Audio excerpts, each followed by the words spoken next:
Ano ba yung tamang mindset kapag nasa sales? Bandang tanong.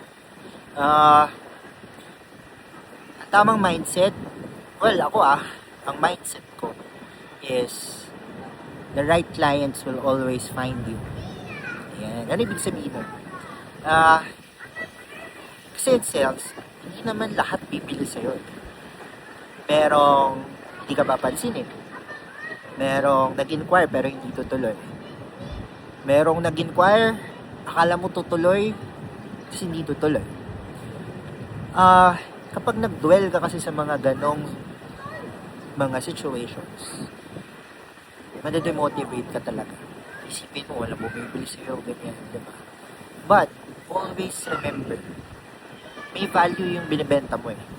Diba?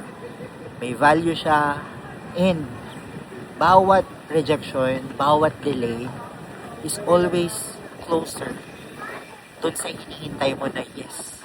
Diba? At kapag nakuha mo yung yes na yun, nakaka-addict yun, honestly. Nakakatibay yun ng loob, nakaka-uplift yun. Diba? So ako, ang mindset ko palagi, every no leads to the yes. And yun nga, the right clients will always find you. Kung hindi sila kumuha sa'yo, hindi lang sila yung para sa'yo.